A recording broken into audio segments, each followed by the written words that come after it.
Makna Sirotol Mustaqim menurut leluhur Jawa. Jalan lurus itu bukan seperti yang kamu kira. Rahayus diulurku kabeh, sugeng dalu. Selamat malam atau selamat kapanpun panjenengan Anda menonton ini. Silahkan disiapkan kopi, teh atau wedang jahenya. Tarik napas panjang, kita akan ngobrol santai tapi serius. Coba jujur, selama ini kalau dengar kata jalan yang lurus atau Sirotol Mustaqim, apa yang langsung muncul di pikiran panjenengan? Pasti banyak yang langsung membayangkan jembatan di akhirat yang konon katanya tipisnya seperti rambut dibelah 7, tajamnya seperti pedang, ya kan? Itu tafsir yang kita terima, warisan turun-temurun. Kita percaya tanpa pernah benar-benar merenung. Kenapa kok harus dibelah 7? Kenapa harus sesulit itu?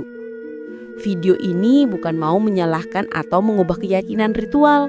Boten. Video ini hanya ingin mengajak panjenengan mudun, turun masuk ke dalam diri. Kita akan kupas Sirotol Mustaqim ing jagat pramudito, jalan lurus di alam semesta kecil, yaitu diri kita sendiri, berdasarkan filsafat Jawa murni. Jadi, kalau selama ini kita sibuk mencari jalan lurus di luar diri, di sana, di seberang sana, jebol ternyata jalan lurus itu kuncinya sudah gocek di tangan kita. Membongkar makna jalan lurus. Dalam kawruh kejawen, alam semesta itu terbagi 2. Jagat gede makrokosmos dan jagat cilik mikrokosmos, yaitu raga dan sukma kita. Sirotol Mustaqim sejatinya adalah konsep jalan batin, jalur lurus yang menghubungkan manungso dengan Gusti atau kesejatian saiki ora sesok, sekarang bukan besok. Sekarang mari kita bongkar sanepan simbol atau kiasan yang paling populer ya, yaitu rambut dibelah 7. Ini bukan ukuran fisik. Ini adalah perlambang kesadaran dan kehati-hatian yang ekstrim. 7 belahan itu bisa kita kaitkan dengan pitu yang sakral dalam Jawa. 7 ini melambangkan 7 hari dalam seminggu. Perlambang menjalani hidup setiap saat di jalan lurus. Tidak hanya hari ritual. 2. 7 cakra tubuh. Titik-titik energi, pusat-pusat kesadaran dalam diri. Jalan lurus itu harus menyeimbangkan ke-7 cakra ini. 3. 7 lapisan nafsu. Mulai dari amaradil, lawamah, hingga mutmainnah dan seterusnya menuju kamilah. Jalan lurus berarti menapaki satu persatu, bukan melompati, menuju kesucian batin. Artinya, jalan lurus itu bukan jalan yang ramai. Dia setipis rambut. Karena butuh ketelitian batin yang luar biasa untuk menjalaninya. Sedikit saja kita menceng atau menyimpang, sedikit saja kita lali diri, maka kita jatuh, tergelincir dari jalan kesejatian. Filosofi Jawa mengatakan, ojo rumangsa bisa, nanging bisa rumangsa. Jalan lurus ini hanya bisa dilalui oleh orang yang bisa rumangsa, orang yang punya kesadaran penuh atas sejatining urip atau kesejatian hidup. Orang berilmu versus orang yang percaya. Nah, ini poin yang paling menggugah. Bedanya orang yang berilmu dalam konteks filsafat Jawa mengatakan ngelmu sejati, dan orang yang hanya percaya gondeli, percaya buta. Kita melakukan ritual supaya selamat nanti. Kita memberi supaya dibalas. Ini adalah iman yang transaksional.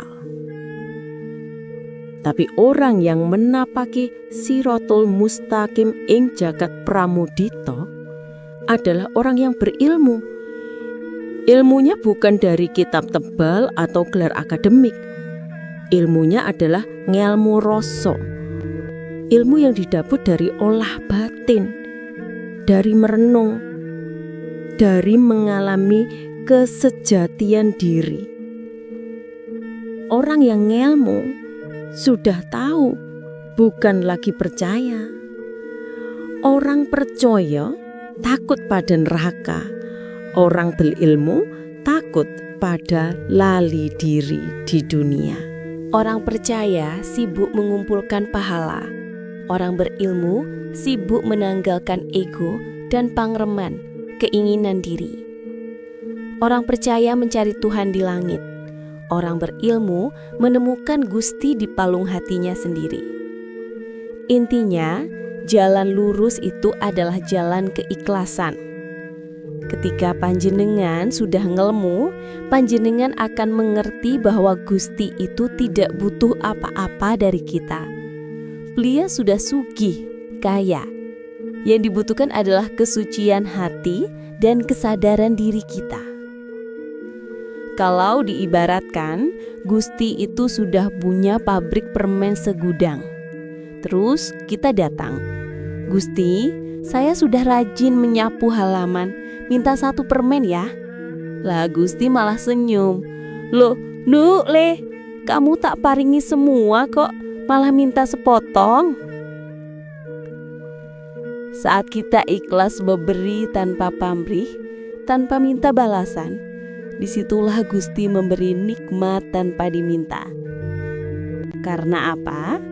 Karena Gusti melihat anakku ini sudah mengerti aku. Ia sudah lurus hatinya. Ia tak perlu aku sogok lagi dengan janji. Sekarang, mari kita lihat perbandingan ajaran Jawa ini dengan konsep keimanan asing. Bukan agama tertentu, tapi konsep luar diri. Filsafat Jawa sejak awal menekankan pada konsep manunggaling kawula Gusti di dalam hidup. Fokusnya adalah dharma, tugas atau kebajikan, dan laku, perbuatan atau tirakat batin di dunia nyata. Sedangkan banyak ajaran yang kita terima tanpa sadar, fokusnya adalah mengamankan masa depan, akhirat. Kita jadi sibuk mengukur-ukur, sudah cukupkah ibadahku? Sudah benarkah ritualku? Akibatnya kita jadi manusia yang hanya minta, tapi tak pernah memberi. Kita hanya minta rezeki lancar, tapi malas bekerja keras dan jujur. Minta diampuni dosa, tapi terus mengulangi kesalahan dan enggan memaafkan orang lain. Minta masuk surga, tapi di dunia hatinya penuh iri, dengki, dan kemaki. Kita lupa, Siratul Mustaqim itu adalah jalan memberi. Coba renungkan, kalau kita hanya sibuk meminta, sejatinya kita sedang menghina Gusti. Seolah-olah Gusti itu pelit dan perlu dirayu dengan ritual kita. Tapi ketika kita mulai memberi tenaga, memberi pikiran yang jernih, memberi maaf, memberi rasa atau empati pada sesama, disitulah kita sudah menapaki jalan lurus yang sejati. Kita sedang memancarkan kembali energi Gusti yang ada di dalam diri kita. Jalan lurus itu adalah jalan keseimbangan. Jalan di mana kita tidak lagi mendiktotomikan atau memisahkan antara urusan dunia dan akhirat. Dunia adalah latang akhirat. Kalau kita terus mencari jalan lurus di ujung sana, ya mesti baik kita jatuh. Lah wong jembatannya belum ada, kok sudah mau diseberangi? Jalan lurus itu harus kita bangun hari ini, di setiap langkah dan napas kita. Sedulurku kabeh, kita sudah menempuh perjalanan batin yang cukup jauh. Jadi, mari kita simpulkan. Shiratal Mustaqim ing jagat pramudita, jalan lurus di alam diri. 1. Bukan jembatan fisik. Ia adalah jalur batin menuju kesejatian diri yang harus dijaga dengan kesadaran penuh.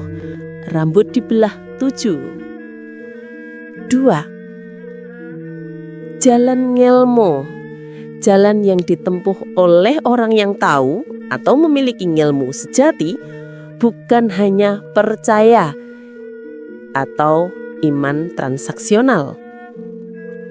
3. Jalan ikhlas dan memberi, jalan di mana kita berhenti meminta-minta dan mulai memberi tanpa pamrih karena kita tahu Gusti sudah mewujud dalam diri kita. Jalan yang lurus itu ternyata ada di dalam. Dia bernama hati nurani yang bersih. Dia bernama kesadaran sejati. Tugas kita sekarang adalah piye carane agar kita tidak lali diri, agar kita tidak menceng dari hati nurani. Itu saja, sesederhana itu. Mari kita bawa renungan ini dalam hidup sehari-hari. Mulai besok pagi, saat bangun tidur tanamkan niat. Hari ini, aku akan menapaki jalan lurus yang ada di dalam hatiku. Terima kasih sudah menemani perjalanan batin ini. Jika narasi ini menggugah kesadaran panjenengan, jangan hanya disimpan sendiri. Rahayu sedulur. Pernahkah sampean merenung sebenarnya apa itu jalan yang lurus? Kita sering dengar dalam doa, dalam kitab, dalam wejangan para guru. Tapi apakah kita benar-benar paham maknanya? Atau jangan-jangan kita cuma menirukan saja, tanpa pernah mikir dalam hati, jalan yang lurus itu yang kayak gimana tuh? Nah, disinilah lucunya manusia. Kadang orang merasa sudah berjalan di jalan lurus, padahal cuman lurus ke arah yang salah. Kayak motor yang spionnya numbuk ke bawah. Jalannya sih lurus, tapi nabrak got. Iya toh? Lurus itu bukan soal arah luar, tapi soal arah batin. Dalam filsafat Jawa murni, Shiratal Mustaqim ing jagat pramudita kuwi ora sekodor jalan menuju sarga, seperti yang sering diajarkan secara tekstual, tapi lebih dalam dari itu. Ia adalah jalan kesadaran, jalan orang-orang yang sudah makaryo, bekerja dengan niat suci, yang hatinya tidak berbelok pada kepentingan dunia. Leluhur Jawa mengajarkan, Shiratal Mustaqim itu digambarkan seperti rambut dibelah 7. Artinya apa? Artinya begitu halus, begitu tipis, nyaris tak terlihat perbedaannya. Saking halusnya, sedikit saja miring niatmu langsung nyasar. Makanya disebut jagat pramudita, dunia tempat orang-orang diuji oleh kepandaian dirinya sendiri. Disinilah letak ujian paling berat. Bukan soal menahan godaan setan, tapi menahan kesombongan diri yang merasa paling benar. Orang yang benar-benar berjalan di jalan lurus itu bukan orang yang banyak bicara soal kebenaran, tapi yang mau hidup dengan benar. Ia tidak sibuk menilai orang lain sesat atau kafir, karena sibuk menata hatinya sendiri. Dalam pitutur Jawa disebut, ngerti marang urip iku ora saka sudurengan, nanging saka lampah lan rasana. Artinya, memahami hidup itu bukan dari kata-kata, tapi dari laku dan rasa. Sekarang, coba lihat keadaan sekitar kita. Banyak orang hafal kitab, tapi jarang yang benar-benar paham maknanya. Banyak yang rajin ibadah, tapi hatinya kering, mulutnya suka menghakimi. Bahkan ada yang merasa paling benar karena ikut kelompok tertentu, lalu sibuk menuding orang lain salah jalan. Padahal Gusti sendiri tidak pernah bilang bahwa jalannya cuma satu versi dan harus pakai seragam warna tertentu. Lucu ya, seolah-olah Gusti itu kecil, hanya bisa dimasuki lewat pintu yang mereka buat sendiri. Padahal Gusti itu maha luas, bahkan sampean napas pun adalah bagian dari kasih-Nya. Nah, leluhur Jawa itu ngerti banget soal ini. Mereka tidak menyembah pohon, batu, atau laut seperti yang sering dituduh oleh orang-orang yang tidak paham. Mereka justru melihat Gusti hadir di segala sesuatu. Makanya mereka bilang sembah raga, sembah cipta, sembah jiwa, sembah rasa. Itu bukan penyembahan benda, tapi penyembahan kesadaran dari tubuh, pikiran, jiwa, hingga rasa terdalam yang menyatu dengan sang sumber. Jadi, jalan lurus menurut leluhur Jawa itu bukan soal ikut siapa, tapi soal bagaimana kamu menyatukan batinmu dengan kasih Gusti. Lurus itu bukan berarti keras kepala, tapi jujur pada hati nurani. Saya sering ketemu orang yang bilang begini, "Loh, tapi di kitab saya sudah jelas, yang benar itu cuma kelompok kami." Saya cuma senyum, terus saya tanya pelan, "Lah, kalau Gusti cuma sayang sama kelompokmu, terus nasib miliaran orang di bumi ini gimana? Apa Gusti pilih kasih?" Biasanya mereka terdiam. Sebab kalau Gusti disebut maha pengasih, tapi kok kasihnya dibatasi oleh kartu anggota, berarti bukan maha dong. Dan lucunya lagi, banyak yang bicara soal kebenaran dari bahasa terjemahan, bukan dari makna sejatinya. Padahal terjemahan itu baru kulitnya, belum isinya. Bahasa suci itu ibarat air bening. Kalau dituang ke gelas berbeda, warnanya ikut padanya. Begitu juga makna kitab. Ketika diterjemahkan tanpa rasa, maknanya jadi kering. Yang lebih parah, banyak yang hanya manut kata gurunya tanpa pernah merenung sendiri.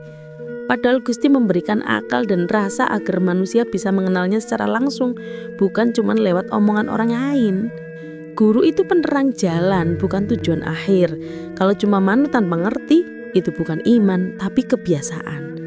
Kadang saya mikir, mungkin sebab manusia sekarang gampang tersesat bukan karena kurang kitab, tapi karena terlalu banyak terjemahan tanpa makna. Semua berlomba mengutip ayat, tapi jarang yang mengutip rasa. Padahal leluhur Jawa itu sudah menulis filsafat hidup dengan cara yang sangat lembut, tanpa harus bikin orang takut. Mereka tidak pernah bilang kalau tidak ikut ini masuk neraka. Yang mereka ajarkan cuma satu, toto laku lan rasa iku sing nonton marang urip sing rahayu. Artinya, laku dan rasa itu yang membawa hidup menuju ketentraman. Sekarang bandingkan dengan ajaran asing yang datang ke tanah Jawa. Sebagian membawa kebaikan, membawa ilmu, tapi sebagian juga membawa konsep kaku tentang kebenaran tunggal. Leluhur Jawa dulu menerima dengan tangan terbuka, tapi tidak kehilangan jati dirinya. Mereka berkata, ilmu apapun boleh datang, tapi saringlah dengan rasa. Makanya orang Jawa dulu bisa memeluk agama apa saja, tapi tetap nguri-nguri rasa, tetap hormat pada bumi, pada sesama, pada ruh leluhur, pada Gusti yang maha suci. Nah, disinilah bedanya cara berpikir. Orang luar kadang mencari Gusti lewat buku, lewat rumus, lewat aturan. Tapi orang Jawa mencari Gusti lewat rasa dan perilaku sehari-hari. Orang luar berkata, aku harus mengenal Tuhan. Orang Jawa berkata, aku kudu eling lan waspada. Ilingi sadar bahwa Gusti selalu ono, waspada agar kita tidak diperbudak oleh hawa nafsu sendiri. Sekarang lihatlah kehidupan modern. Banyak orang rajin berdoa, tapi begitu keluar dari tempat ibadah langsung marah di jalan. Rajin baca kitab, tapi mulutnya senang menghinakan orang yang berbeda. Rajin bicara soal surga, tapi kelakuannya justru membuat bumi seperti neraka. Lucu ya, manusia modern ini tiap hari bicara soal kebenaran, tapi lupa jadi orang baik. Tiap minggu minta ampun, tapi tiap hari ngulang kesalahan yang sama sambil bilang, iyalah namanya juga manusia. Padahal Gusti ngasih akal bukan cuman buat nyari alasan, tapi buat nyari jalan. Leluhur Jawa tidak pernah memaksa orang buat ikut satu jalur tertentu. Mereka hanya memberi contoh lewat laku. Kalau kamu ingin dikenal sebagai orang baik, ya jadilah baik. Kalau ingin dikenal sebagai orang yang jujur, ya jangan bohong. Sesederhana itu. Nggak perlu gelar ustadz, romo, atau pandito untuk jadi orang lurus. Cukup jadi manusia yang ngerti rasa, ngerti toto, ngerti watas. 3 itu saja sudah cukup membuat hidupmu tidak ngelantur. Saya kadang tertawa kecil melihat orang yang suka pamer kesalehan. Baru selesai ibadah langsung selfie di tempat suci, terus tulis caption panjang. Semoga kita semua mendapat ridhoi. Tapi begitu lihat temannya sukses, langsung sirik ngomong di belakang. Loh, ini jalan lurus atau jalan buntu? Hehehe, lurus di foto, bengkok di hati. Begitulah manusia zaman sekarang. Semua ingin kelihatan suci, tapi lupa jadi suci sungguhan. Filsafat Jawa bilang, suci iku ora saka sandangan putih nanging saka atimu sing bening. Kesucian itu bukan dari pakaian putih, tapi dari hati yang jernih. Dan hati yang jernih itu tidak bisa dibentuk oleh ceramah panjang, tapi oleh perbuatan yang konsisten. Kalau tiap hari ngomong baik tapi kelakuan lu nyakitin orang, ya sama saja bohong. Orang Jawa menyebutnya ngerasani Gusti, menentang kehendak ilahi tanpa sadar. Ada juga yang suka berkata, kita harus meluruskan orang lain yang sesat, padahal dirinya sendiri belum tentu lurus. Leluhur Jawa dulu mengingatkan, sing nyalhake wong biasane durung weruh awake dhewe. Artinya, orang yang sibuk menyalahkan orang lain biasanya belum kenal dirinya sendiri. Kalau sudah kenal diri, ia tahu bahwa musuh terbesar bukan orang lain, tapi kesombongan dalam diri sendiri. Saya pernah ngobrol dengan seorang bapak tua di desa. Rambutnya putih semua, matanya teduh. Dia bilang begini, "Duk, jalan lurus itu bukan jalan tanpa belokan, tapi jalan yang tetap menuju cahaya walau melewati banyak tikungan."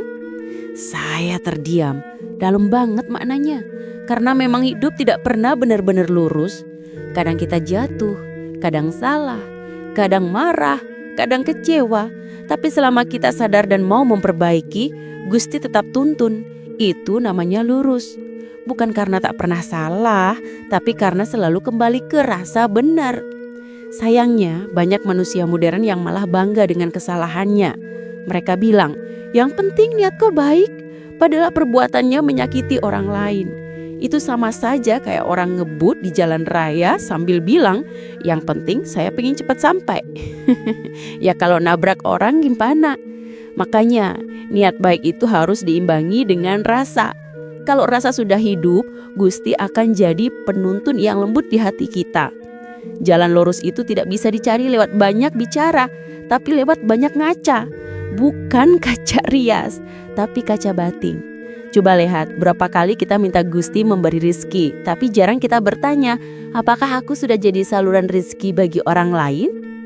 Banyak yang minta diberi kesehatan, tapi gaya hidupnya penuh racun dan amarah. Banyak yang minta diberi kedamaian, tapi hobinya menyebar kebencian. Loh, Gusti mau kasih apa kalau wadahnya sendiri kotor? Makanya leluhur Jawa bilang, sing resi atine, resi lakune, bakal resi uripe. Siapa yang hatinya bersih, langkahnya bersih, hidupnya pun akan bersih. Itu hukum alam, bukan dogma. Kalau kamu menanam kasih, kamu akan menuai kasih. Kalau kamu menanam benci, ya panennya benci juga. Gusti tidak menghukum, Gusti hanya mengembalikan. Kalau kita mau jujur, sebenarnya jalan yang paling susah dilalui bukanlah jalan dunia luar, tapi jalan menuju diri sendiri. Banyak orang bisa menaklukkan gunung tinggi, menyeberangi lautan luas, tapi tak mampu menaklukkan pikirannya sendiri. Padahal di sanalah letak Shiratal Mustaqim yang sejati. Jalan yang menghubungkan kesadaran kita dengan cahaya Gusti. Saya sering bilang ke teman-teman, kalau kamu ingin kenal Gusti, jangan cari ke langit dulu. Lihat dulu hatimu sendiri. Apakah di situ ada kasih, ada kejujuran, ada rasa syukur? Karena Gusti tidak sembunyi di balik awan, tapi bersemayam di dalam hati orang yang bening. Hati yang bening itu bukan berarti tak pernah marah atau sedih, tapi tahu kapan harus berhenti dan kembali pada rasa eling. Eling itu kunci dari jalan lurus. Eling kepada Gusti, eling kepada sesama, eling kepada alam. Leluhur Jawa dulu selalu menanamkan 3 kesadaran itu. Kalau kamu menebang pohon, elinglah bahwa di situ ada kehidupan lain yang kamu ganggu. Kalau kamu berbicara kasar, elinglah bahwa kata-kata itu bisa melukai rasa orang lain. Kalau kamu makan berlebihan, elinglah bahwa masih banyak yang kelaparan. Itulah bentuk jalan lurus yang membumi. Tidak muluk-muluk, tapi nyata dalam kehidupan sehari-hari. Beda sekali dengan orang sekarang. Banyak yang pikir jalan lurus itu cuma soal urusan akhirat. Padahal bumi ini pun bagian dari syurga kecil yang harus dijaga. Kalau di dunia saja kita tidak bisa hidup dengan adil, bagaimana mau bicara tentang keadilan di alam sana? Leluhur Jawa bilang, sangkan paraning dumadi, ora ono ing buri, nanging ono ing saiki. Artinya, asal dan tujuan hidup itu bukan di belakang atau di depan, tapi di saat ini, di kita hidup hari ini. Kadang saya kasihan lihat orang yang sibuk berdebat soal kebenaran Tuhan, tapi lupa menghidupi kasih Tuhan dalam perilakunya. Yang satu merasa paling benar karena hafal ayat, yang lain merasa paling suci karena sering sembahyang. Padahal Gusti tidak menilai siapa yang paling rajin bicara tentangnya, tapi siapa yang paling setia mengamalkan kasih-Nya. Karena jalan lurus itu bukan jalan kompetisi, tapi jalan penyatuan. Siapa yang semakin menyatu dengan kasih, dialah yang semakin dekat dengan Gusti. Coba lihat kehidupan sehari-hari di desa. Ada ibu-ibu yang tiap pagi masak dan berbagi lauk ke tetangga tanpa pamrih. Ada bapak-bapak yang rela bantu gotong royong walau bukan urusannya. Mereka mungkin tidak tahu istilah Shirathul Mustaqim, tapi mereka sudah berjalan di atasnya tanpa sadar. Karena jalan lurus itu sederhana, memberi, mengasihi, dan tidak meminta balasan. Sementara di kota besar, banyak orang berlomba-lomba cari pahala, tapi lupa bahwa senyum tulus pun sudah termasuk sedekah. Banyak yang mencari surga, tapi cara hidupnya seperti neraka, penuh iri, marah, dan dengki. Padahal kalau kita mau sedikit melunak, mau sedikit membuka hati, Gusti sudah hadir dalam tiap napas yang kita hirup. Kita yang lupa, bukan Gusti yang pergi. Kalau saya renungkan, sebenarnya ajaran leluhur Jawa itu bukan agama baru, tapi jembatan rasa yang menghubungkan manusia dengan Gusti tanpa perantara kebencian. Mereka mengajarkan bahwa manusia itu sejatinya benih dari cahaya yang sama. Mau kulitnya hitam, putih, kuning, mau agamanya apapun, semua tetap anak dari Gusti yang Maha Asih. Itulah sebabnya leluhur kita tidak berani menghina keyakinan orang lain, karena sadar setiap keyakinan punya jalannya sendiri menuju sumber yang sama. Jadi, kalau hari ini masih ada orang yang bangga menghina keyakinan lain, saya cuma bisa bilang pelan. Mungkin kamu belum benar-benar kenal Gusti, karena kalau sudah kenal Gusti, kamu tidak akan tega menyakiti siapapun atas namanya. Iya kan? Jalan lurus itu bukan jalan yang penuh aturan, tapi jalan yang penuh kesadaran. Filsafat Jawa mengajarkan, sopo sing nyawang pepadang soko pepeteng bakal ngerti makna urip sejati. Artinya, siapa yang bisa melihat terang dari dalam gelap, dia akan paham makna hidup sejati. Kita butuh gelap untuk mengenal terang, butuh salah untuk belajar benar. Jadi, jangan takut salah, tapi takutlah kalau tidak mau belajar dari kesalahan. Karena selama kamu mau memperbaiki diri, Gusti tidak akan pernah menutup jalanmu. Sedulurku, Mustaqim in Jagat Pramudita itu bukan sekadar kalimat doa, tapi peta kehidupan. Dan petanya tidak di kertas, tapi di dalam hati. Selama hati masih punya kasih, jujur dan welas asih, maka kamu sedang berjalan di jalan lurus. Meski mungkin tampak biasa di mata manusia, sebab Gusti tidak menilai kemegahan langkahmu, tapi keikhlasan hatimu. Kalau begitu, mari kita pelan-pelan belajar jalan lurus versi leluhur kita. Jangan banyak meminta, tapi banyak memberi. Jangan sibuk membenarkan orang lain, tapi sibuk memperbaiki diri. Jangan sibuk bicara Tuhan, tapi jadilah cermin kasih Tuhan di dunia. Itulah jalan lurus yang membumi, jalan yang membuat hidupmu ringan, tentram, dan penuh makna. Dan kalau nanti ada yang bertanya lagi, jalan lurus itu yang mana? Tersenyumlah lalu jawab pelan. Jalan lurus itu ya jalan kasih. Jalan yang membuatmu semakin manusia, bukan semakin sombong karena merasa paling suci. Karena pada akhirnya mustaqim bukan tentang arah, tapi tentang rasa. Siapa yang hatinya lurus, langkahnya pun akan dibimbing. Dan siapa yang hatinya bengkok, meski berdoa ribuan kali, ia tetap tersesat dalam kesombongannya sendiri. Semoga pitutur ini menjadi cermin kecil bagi kita semua, agar hidup kita tidak sekadar mencari surga, tapi juga menebar surga di bumi.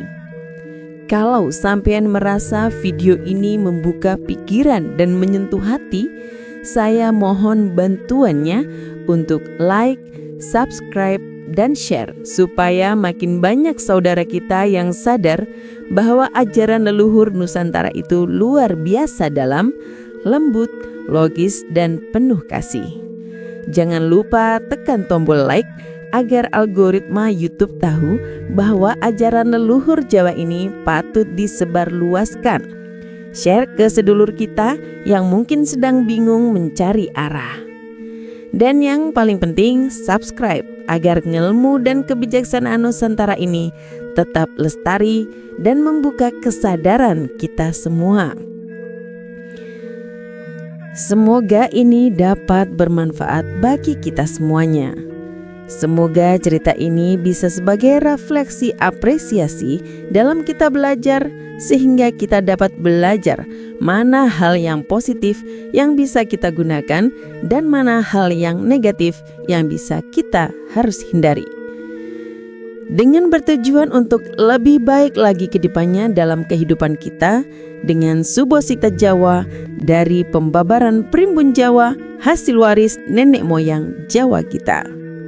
Semoga dapat bermanfaat buat kita semua. Dan saya doakan panjenengan semua berkelimpah rezeki sekitar, serta sehat dan panjang umur. Amin ya rabbal alamin. Salam rahayu, bagas kewarasan, kawilujengan buat kita semuanya. Akhir wassalamu wabillahi taufiq wal hidayah. Wassalamualaikum warahmatullahi wabarakatuh. Nger, kowe anak putuku kabeh, ayo sinau babagan Primbon Jawa neng channel Hendri Kim Yong iki. Bener Nger, ben uripmu kabeh bisa temoto, tentrem, ayem. Nek do pengen sinau weton Primbon Jawa langsung wae nek channel YouTube Hendri Kim Yong. Bener, aja nganti lali di subscribe, like, komen, dan share. Ya.